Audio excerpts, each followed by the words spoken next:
नमस्कार विद्यार्थियों। आज के इस छोटे से वीडियो में हम लोग डिफरेंशिएशन के कुछ छोटे एग्जाम्पल्स के बारे में चर्चा करेंगे कि उन डिफरेंशियल के लॉज को या रूल्स को जो हमने पिछले वीडियो में पढ़े हैं उनको किस तरीके से सिंपल प्रॉब्लम्स के ऊपर हम अप्लाई कर सकते हैं और सॉल्यूशन प्राप्त कर सकते हैं। तो वहां पर हम लोगों ने कुछ रूल्स की चर्चा की थी। एक रूल उसमें और है पार्शियल डिफरेंशिएशन का। पार्शियल डिफरेंशिएशन में एक ही फंक्शन जैसे z है वो दो वेरिएबल्स पर डिपेंडेंट होगा। अभी तक जो हमने पिछले वीडियो में चर्चा की उसमें फंक्शन में एक ही वेरिएबल x था, लेकिन अगर किसी फंक्शन में दो वेरिएबल्स हैं x और y, देखिए जैसे एग्जांपल ये है 4x cube plus 6xy plus 3y square, तो यहाँ पर x भी है और y भी है। इसका मतलब कि जो z है वो x और y दोनों पर निर्भर कर रहा है। तो हम कहेंगे कि z is a function of x and y। तो x और y ये दोनों इंडिपेंडेंट वेरिएबल्स हो गए और z डिपेंडेंट वेरिएबल हो गया x और y दोनों पर, अर्थात x और y इन दोनों में परिवर्तन से z का मान परिवर्तित होगा। तो ऐसी स्थिति में हम कहेंगे z is a function of x and y। जैसे क्षेत्रफल है, एरिया हम निकालते हैं तो उसमें लंबाई और चौड़ाई दो वेरिएबल्स आते हैं। आयतन हम निकालते हैं तो लंबाई, चौड़ाई और ऊंचाई तीन वेरिएबल्स आते हैं। तो इस तरीके का फंक्शन भी हो सकता है। और ऐसी स्थिति में हम जैसे अभी तक dy अपॉन dx निकालते थे, पिछले वीडियो में आपने देखा होगा कि हमने क्या निकाला था, dy अपॉन dx, अर्थात y में परिवर्तन x के सापेक्ष, और वो फंक्शन क्या है, y equal to function of x हुआ करता था।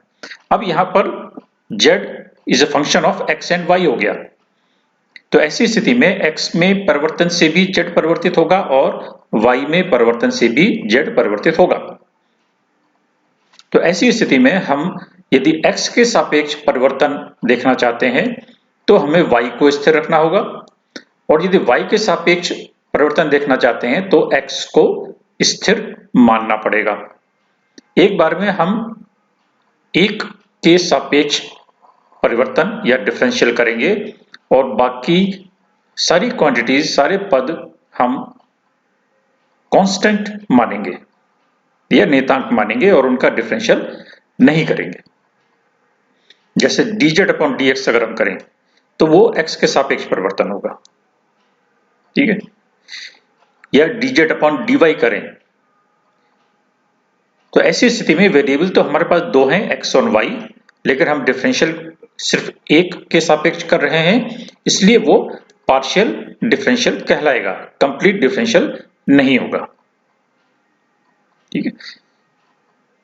तो यहां पर जैसे आप देखें कि z is a function of 4x cube plus 6xy square plus 3y square, तो यहां पर यदि हम dz अपॉन dx देखें तो इसका मतलब x के सापेक्ष परिवर्तन होगा, तो हमें y को स्थिर रखना पड़ेगा। तो ऐसी स्थिति में ये 6 भी स्थिर हो जाएगा और ये y भी स्थिर माना जाएगा और यहां पर ये पूरा स्थिर माना जाएगा। तो जब हम z का डिफरेंशिएशन x के सापेक्ष करेंगे तब यहां पर तो आ जाएगा ये 4 × 12x स्क्वायर, और ये 3y स्क्वायर, ये क्योंकि हमने कांस्टेंट ले लिया तो इसलिए इसका डिफरेंशियल 0 हो गया, और यहाँ 6y ये तो कांस्टेंट है और x का डिफरेंशियल 1, तो ये सिर्फ यहाँ पर रह गया 6y। और यदि हम y के सापेक्ष डिफरेंशियल देखेंगे तो इस x को स्थिर मानेंगे और इसकी वैल्यू 0 हो जाएगी, और यहाँ पर 3y का डिफरेंशियल 6y हो जाएगा और यहाँ पर क्या हो जाएगा, 6x हो जाएगा। तो ऐसी स्थिति में यदि कोई फंक्शन दो या दो से अधिक वेरिएबल्स पर निर्भर कर रहा है तो हम एक एक करके उसका डिफरेंशियल निकाल सकते हैं और वो पार्शियल डिफरेंशियल कहलाएगा। और एक यहां पर और होता है क्रम विनिमय का नियम। ये देखिए ये सारे सिंगल डिफरेंशियल है, इसी का डबल डिफरेंशियल को कर सकते हैं, यानी ये फंक्शन dz अपॉन dx ये मान निकल आया। अब इसको हम y के सापेक्ष डिफरेंशिएट करें तो डबल डिफरेंशिएशन हो जाएगा, और ये हम y के सापेक्ष कर चुके हैं, इसको x के सापेक्ष डिफरेंशियल करें तो ये भी डबल डिफरेंशियल हो जाएगा, अर्थात D square Z upon dx into dy, यानी पहले y के सापेक्ष और फिर x के सापेक्ष, और यहां पर पहले x के सापेक्ष और फिर y के सापेक्ष। ये दोनों कैलकुलेशन हम कर सकते हैं। यदि ये दोनों मान बराबर आते हैं तो वो हमारा क्रम विनिमय का नियम कहलाता है। इसकी चर्चा हम आगे के एग्जाम्पल में और करेंगे। तो अब ये देखिए कुछ डिफरेंशियल के कैलकुलेशंस हैं, आपको आसान करने के लिए इनको थोड़ा सा याद रखना है कि x raise to the power n का होगा तो n into x raise to the power n minus n, log x का 1x होता है। इनको हमें निकालना नहीं है, इनकी वैल्यू हमें सीधे सीधे याद रखनी है। a raise to the power x है तो a raise to the power x into ln a, e raise to the power x का e raise to the power x, ax plus b raise to the power n, इसका differential n into ax plus b raise to the power n minus 1। तो इस तरीके से हमको ये कुछ calculations, इनके जो डायरेक्ट रिजल्ट्स हैं इनको याद रखना है और उसको हम सीधे सीधे यूज करेंगे। तो ये सारे आपको बुक्स में भी मिल जाएंगे और इनको एक बार कॉपी में लिख के याद कर लीजिएगा, और इनको हम डायरेक्ट यूज करेंगे अपनी प्रॉब्लम्स को सॉल्व करने के लिए। किस तरीके से करेंगे, देखिए ये पहला एग्जांपल है, d upon dx of function क्या है, x square upon 4 minus x raise to the power 4 का स्क्वायर। थोड़ा सा कॉम्प्लिकेटेड है, आपको एग्जांपल्स में जो लिए हैं उसमें लगभग आपके सारे नियम आ जाएंगे। तो यहां पर ये दो फंक्शंस है, ऊपर भी है नीचे भी है, अंश में भी है हर में भी है। तो यहां पर अंश बटे हर का रूल लगेगा। क्या रूल लगेगा, हर का स्क्वायर अर्थात 4 minus x raise to the power 4 square, इसका भी स्क्वायर करेंगे तो यहां पर पावर कितनी आ जाएगी, 4 आ जाएगी। और फिर अंश का डिफरेंशियल एक्स स्क्वायर है यहां पर, तो एक्स स्क्वायर का डिफरेंशियल, और हर को हमने ऐसे लिख दिया, और फिर अंश को ऐसे लिख दिया और हर का डिफरेंशियल। तो यहां पर हमने सबसे पहले लाइन हमारी जो आएगी वो उस रूल को अप्लाई करने की आएगी। तो सबसे पहले हमें इस रूल को अप्लाई करना है और फिर उसके बाद डिफरेंशिएशन करने हैं। तो जैसे एक्स स्क्वायर है तो इस एक्स स्क्वायर का डिफरेंशियल क्या हो जाएगा यहां पर 2x, और 4 minus x raise to the power 4, इसका डिफरेंशियल कैसे निकालेंगे, यहां पर फंक्शन ऑफ फंक्शन हो गया। इस 4 minus x raise to the power 4 को हम x मानेंगे और x raise to the power 2 का कितना हो जाएगा 2x, तो 2 आ गया और 4 minus x raise to the power 4 का और 2 माइनस 1 आ गया। और क्योंकि हमने इसको x माना है इसलिए इसका डिफरेंशियल यहां पर और आएगा, फंक्शन ऑफ फंक्शन आएगा। तो 4 का डिफरेंशियल 0 होगा और minus x raise to the power 4 का कितना हो जाएगा, 4 पहले आ जाएगा 4x क्यूब, तो माइनस 4x क्यूब यहां पर मल्टीप्लीकेशन में और आएगा, और फिर इसके बाद हम इसको हल करेंगे। हल करने में हम ट्रिक्स का इस्तेमाल कर सकते हैं जहां जैसे जरूरत पड़ेगी। तो यहां पर देखिए ये 2x into 4 minus x raise to the power 4 है, और यहां पर यदि आप देखें तो ये माइनस और ये माइनस, ये क्या बना देगा, प्लस बना दिया, ये हमको ध्यान में रखना है। और एक्स स्क्वायर और 2 और 4x क्यूब, तो 2 चौक 8 और एक्स स्क्वायर और एक्स क्यूब का 5, तो ये आ गया 8 into x raise to the power 5 और 4 माइनस एक्स रेज की पावर 4, इसकी यहाँ पर पावर है 1, वो आ गया। ठीक है ना। अब यहाँ पर एक पावर है, यहाँ से एक पावर चली जाएगी और यहाँ पर इसको हम काट सकते हैं, तो एक पावर यहाँ पर कम हो जाएगी, 3 पावर रह जाएगी।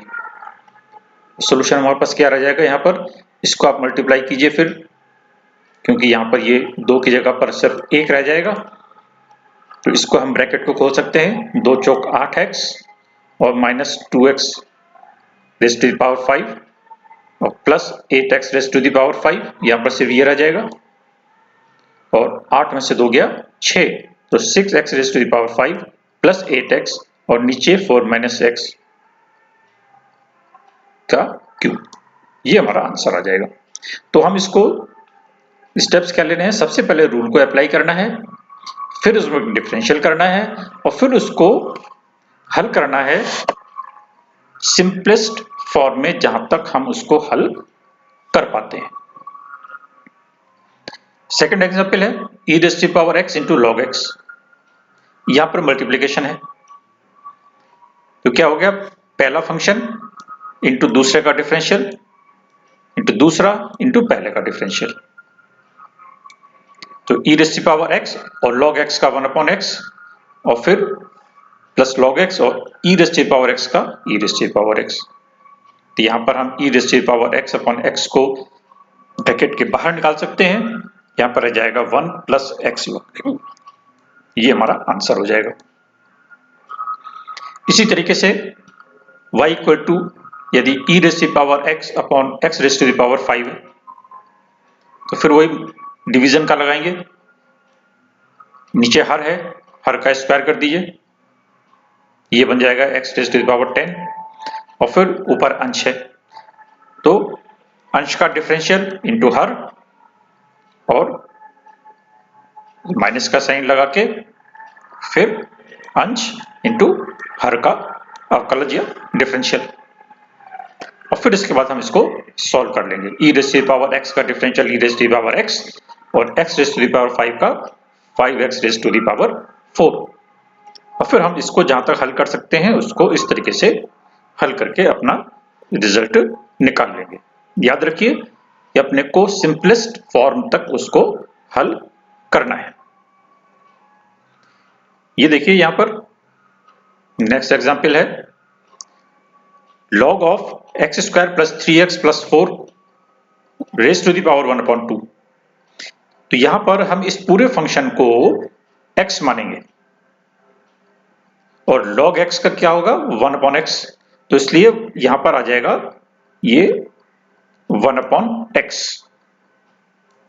ठीक है ना, इस पूरे फंक्शन को हमने x माना है तो 1/x आ जाएगा, और जिस फंक्शन को x माना है उसका यहां पर डिफरेंशियल दोबारा निकलेगा फंक्शन ऑफ फंक्शन का, और इसका डिफरेंशियल कैसे निकालेंगे, ये तो हमारा सच रह ही गया।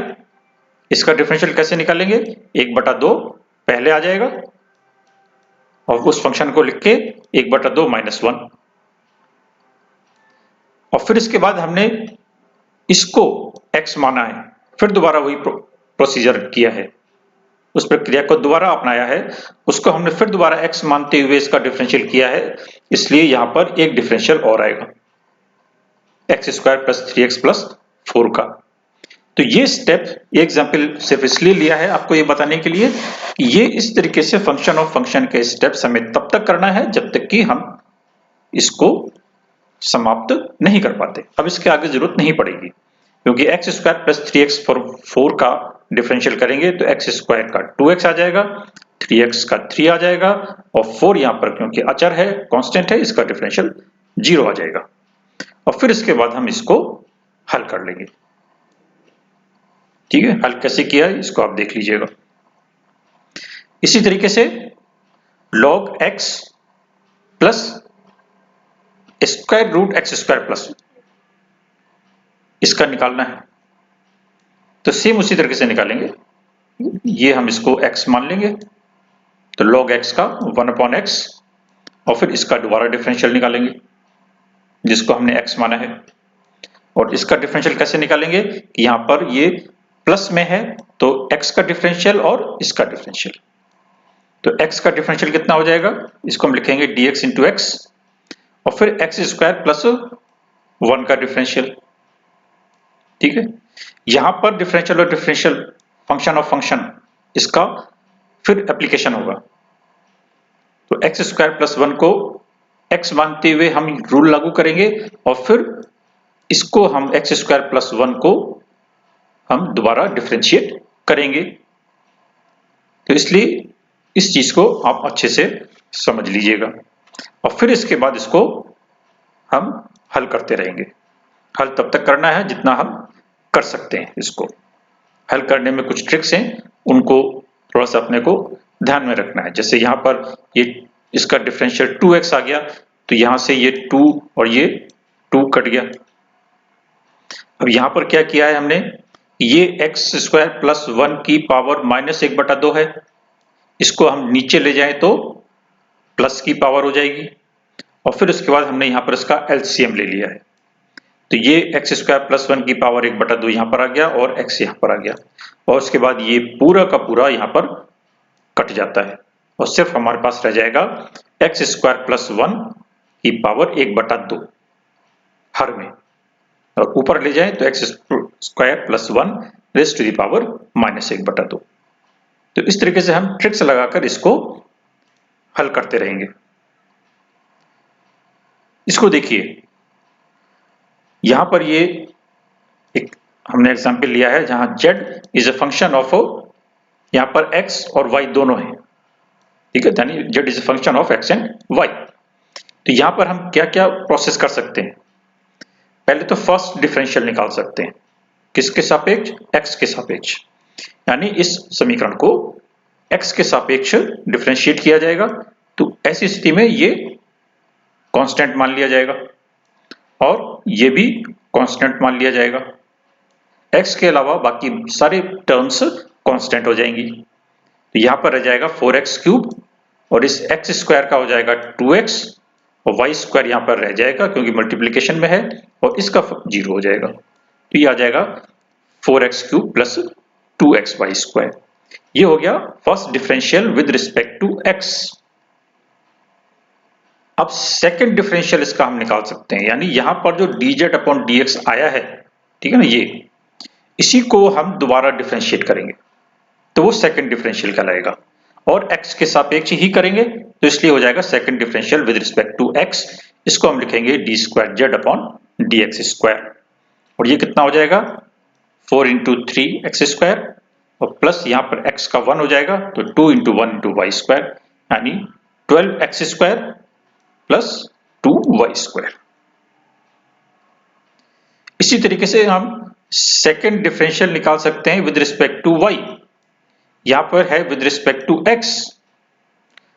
अब हम इस समीकरण को y के सापेक्ष डिफरेंशिएट करेंगे।